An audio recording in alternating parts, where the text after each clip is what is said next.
Hi guys, welcome back to another Creative Tab tutorial. We're back in Nuke for this one, and we're going to be looking over the merge node, looking at the different kind of properties that it offers.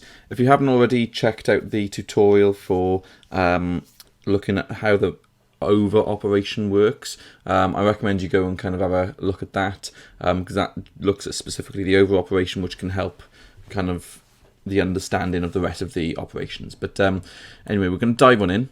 We're first going to just basically having a look at the merge node. We're going to kind of work our way through kind of what these tick boxes mean, what everything does really.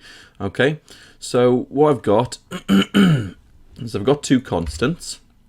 Okay, and this is based, just the first bit we're going to do is quite simple. So if I pick one of these values or source some of these values, you can see got value of 0.19 in each of the color channels R, G, and B.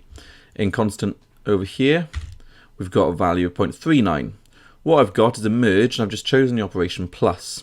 And basically, 0.39 plus in 0.19 is equaling around about 6.001. So basically what this plus is doing is it's plussing the values coming in from the A pipe to the B pipe. And it doesn't matter with this, the image won't change on which way the pipes are. So if your A pipe, Shift and X to switch them, if your A pipe and B pipe were switched, it doesn't matter, because 2 plus 4 is always 6, and 4 plus 2 is always 6 as well. Okay, and that would be the same for like multiply and some of the other ones. With some of the operations, it does matter which way round your pipes are, but for ones like multiply and plus, you know, you're fine. Okay, the second bit we're going to look at is we're going to look at how we output what's happened in our merge to a new channel set. Okay, so I've just got an image by here, an image by here, and I've just overed them, and we've got this. Okay, so let's break down what this merge node is doing. I'm just going to move this so we can see the A and the B. Right, so in this merge node, it's saying A channels by here. This is the A pipe, A channels. We're looking at the RGBA, so red, green, blue, and alpha from this image, and we are putting that over the RGB and alpha information from the B pipe. Okay, so that's what these two are doing. It's saying in the A channel I'm looking at RGBA, in the B channel I'm looking at RGBA, and I'm applying this operation to those channels. Okay. Now you can also, by default is what I mean. By default, it's being output in the RGBA. Okay. What you can do is you can say, tell you what, let's come down, make a new channel set, and we'll call this, for example, Iron Man Comp. Okay, so that's only gonna, and click this button. That's only gonna be visible in the Iron Man Comp channel set. Click OK, and now, all of a sudden, you've got Iron Man Comp under there, so we know what's going on. But because we're still in the RGBA view, we can't see Iron Man over the top of this background. It's defaulting to just showing us our B pipe. Okay. What we've got to do is we've got to change our viewer mode up here to Iron Man Comp. Okay, because this merge node is outputting only to Iron Man Comp channel set, right? So when we're in the RGBA, it's just defaulting. We can't view this merge node, so it's going up the B stream and just showing us the background. Okay, so you can, if you want to, you can output what happens in a merge to a different channel set. If you wanted, you could put this into the depth channel, for example. You would never do that, but if you now click down here into the depth, you can see, and yeah, because the depth channel is just one channel, it's coming out just in the red channel. So that was bad example. If we put it into Iron Man Comp, and Iron Man Comp, there you go, it's in there. So you can output the operation of a merge node into a new channel set if you so wish. We're going to have a look at the next bit now, which is number 3. So let's change this back to RGBA. Now in this one, we're going to have a look at also merge. Okay, so all we've got is we've got Iron Man here, like before. We've got this background and it's being overed. Now you'll notice in this merge node, or in all merge nodes, you've got something called also merge. So let's have a look at this Rotopaint. What's going on here? Open this Rotopaint node. Let's view it. We can only see the outline. Okay. What I've got is I tell you what, no, I was going to do it again, I won't.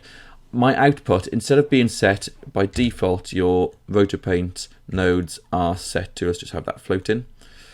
Your Rotopaint nodes are normally output into RGBA, okay? But what I've done is I've gone in and I've clicked new like I did before, and I've just made a new channel set, called it blob, clicked RGBA and clicked OK.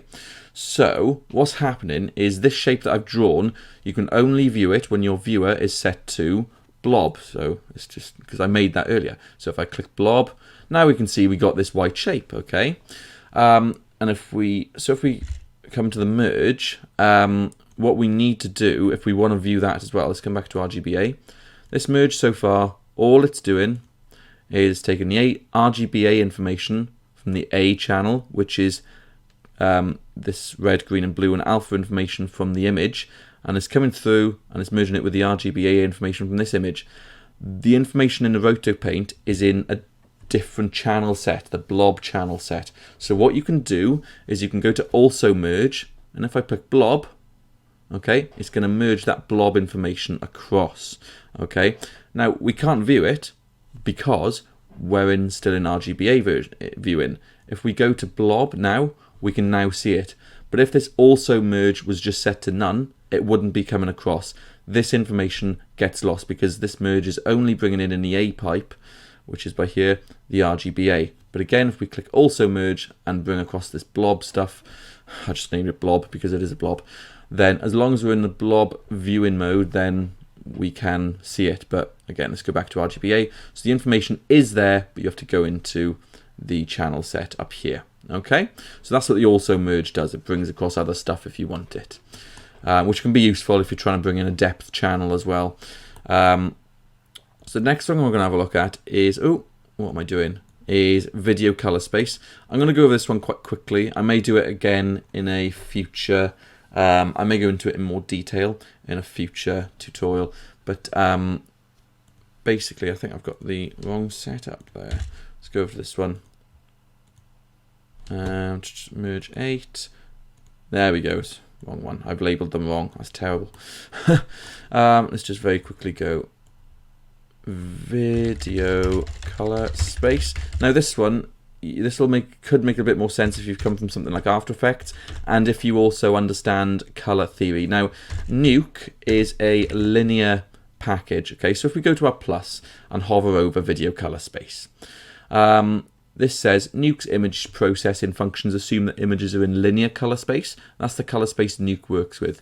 Whereas After Effects and Photoshop, they kind of work with sRGB or Adobe RGB, stuff like that. So when this setting is active, colors are converted to the default 8-bit color space. So it's basically showing you, by clicking this, it'll show you how it would actually have looked with this operation, which is currently plus, in a package like After Effects and Photoshop. And so if you click this on and off, you can see when I'm plussing these two together, where they overlap, because you've got color information. Let's have a quick look. You've got square by here, and you've got a square by here, and I'm plussing the information together.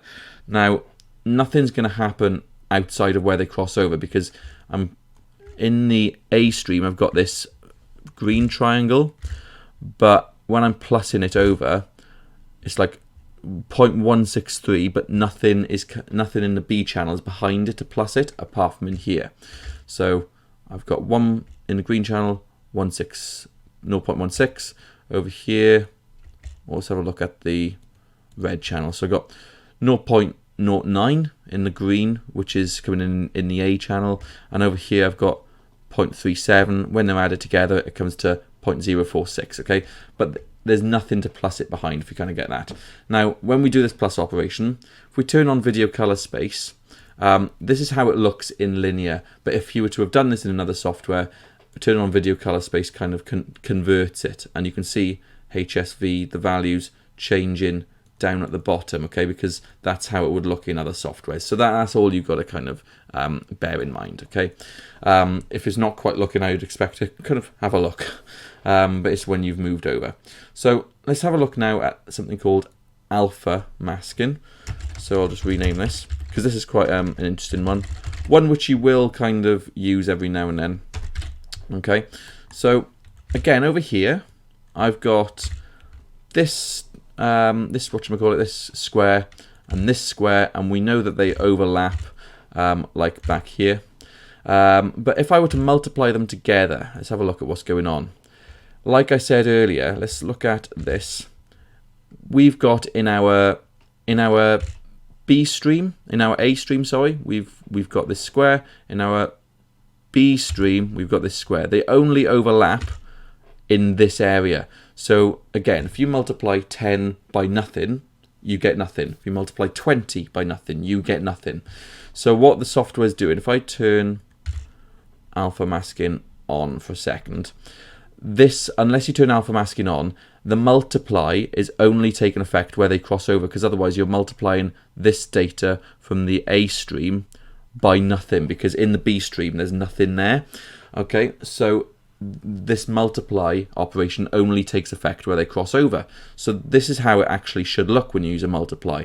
But if you want to keep the rest of the information in here, ticking alpha masking retains the rest of it, so only multiplies in the areas they cross over, basically. Okay, so that's what the alpha masking is doing. Using this multiply operation, realistically, this is what you should get. But if you want to retain the rest of the information that isn't getting multiplied, just click alpha masking and it'll maintain everything else. Okay, so you sometimes, if you can, you'll kind of when you're doing some compositing, you may think, oh, I'm kind of missing stuff here. If you give a go at turning that on, that may well be it. Okay, we're going to look at two more little examples. We're going to look at what this mix function does. So some quite easy ones to finish off with, to be honest. I've got this standard Iron Man over the background again. We've got mix down here. So what happens if I turn that down? Basically, you can have a look actually at this little A line, this A pipe by here. You can see it changes from light to dark. Basically, mix is almost like the opacity of the A pipe. It's kind of like, yes, kind of almost like transparency, really. So if you did want him to kind of almost, you could animate this if you want, so he almost like fades in. If you were doing a TARDIS, for example, animating a TARDIS from Doctor Who, you could kind of animate this gradually getting stronger like that, and that's all it is. And that would be a simple way of animating him sort of fading in. That's the mix. You know, you don't have to animate it. You can kind of have it half transparent or have it more ghost-like. But yeah, that's what the mix does. And finally, let's look at mask. We've got this little mask function by here. So we're going to have a look at what that does. Again, we've got our A over B here. On the side of the merge node, you've got mask by there. You can pull that out. So if I create a Rotopaint node and connect this mask, right, Iron Man has now disappeared because A pipe is being masked by this Rotopaint, but there's no values. If we view this Rotopaint, there's no values there. Okay, so if I draw now just a little shape there, right, so what's happening is we're using this basically as a mask.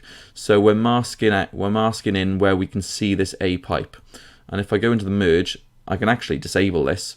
So if I untick this, it'll actually disable it. But you know, if you are using a mask, just make sure it's ticked, and whatever alpha you are drawing in this Rotopaint node, that's going to mask that A pipe. Okay, so I went through a few things there. If you kind of want to kind of understand more about the operations, check out the tutorial which kind of goes over the over operation.